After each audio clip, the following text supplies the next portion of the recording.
Congratulations! So you're soon to be parents. You've just recently heard the good news that you're going to be pregnant. Isn't it exciting? All the excitement, anxiety, all the dadima ke nuske, so many people telling you different options available for your pregnancy. Aren't you confused about it? So let me take you to the first trimester of pregnancy, what exactly should be your diet, how you can manage the nausea and vomiting, as well as what are the nutrients that you should focus on. Watch the video right till the end because I am also going to speak about the exercises that you can do in your first trimester. Hi, I'm Avanti Deshpaande, a PCOS and a gut health expert, and I make nutrition education video. Welcome to today's video. When you receive the good news, I'm sure you will be visiting the gynecologist. The gynecologist will ask you to get certain tests done to confirm the pregnancy and to see your nutritional status.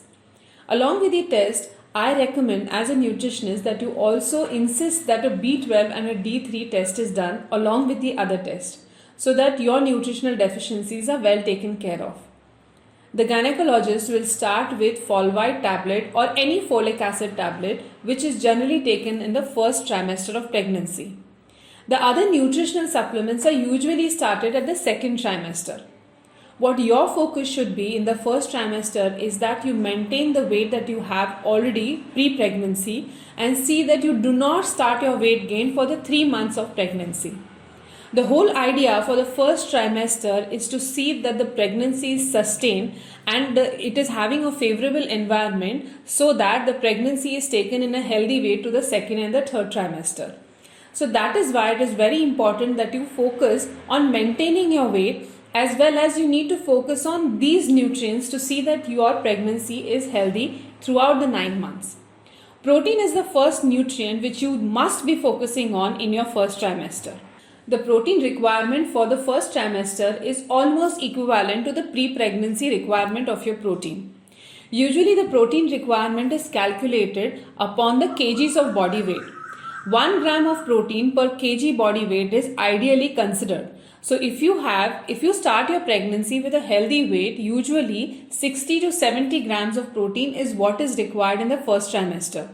Now let us just understand what are the different protein sources. The vegetarian sources of protein are legumes, sprouts, milk and milk products, curds, soya, nuts and oil seeds like almonds, walnuts, all the seeds like flax seeds, pumpkins, melon seeds. Along with this, you can also take soy products like tofu or soya granules or then actually soak the soya bean and use it while making your chapatis. The non-vegetarian sources of protein include egg, fish, chicken, and you can eat less of the red meat or the mutton. This is how you will plan the protein requirement for the day. You have to see that you are having protein in every meal. So suppose if you are having breakfast, lunch, snacks and dinner, make sure that you are having one protein portion in all these meals. Let me give you a few examples. For breakfast, you can have something like oats and milk. If you are having an Indian breakfast, you can have parathas along with curds, or you could even choose to have dal parathas. If not, you can have eggs with chapati or egg with bread. Even having bread along with peanut butter or chapati roll prepared with various seeds is also a great idea to include a protein at your breakfast time. For the lunch, always make it a point to eat by the healthy plate method which is given by the Harvard University. In that, if you consider a plate as 100%, 50% should be the sabzis and the salads that you're consuming. 25% should be the protein portion which comes from the dals, curds, sprouts, or even paneer kind of products. 25% should be the carbohydrates in the form of rice, chapati, millets, oats, suji, etc. So make it a point to eat your meals by the healthy plate method. Do not forget to add 1 glass of buttermilk either before or after your meals so that you get your dose of probiotics. At 4 o'clock is the time you generally binge eat. At such times, you could make it a point to have a protein snack.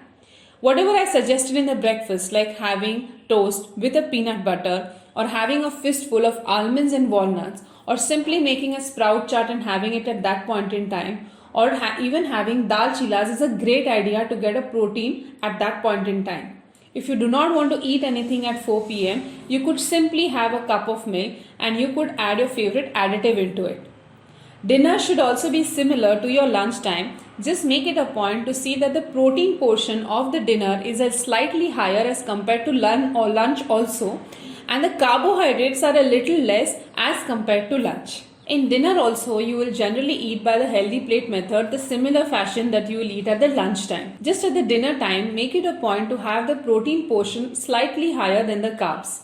Meaning the dals, curds, sprouts, etc. that you have at the lunch time can be slightly more, and chapati, rice, bhakri or millet roti that you have in the dinner time can be slightly lesser as compared to the lunch time.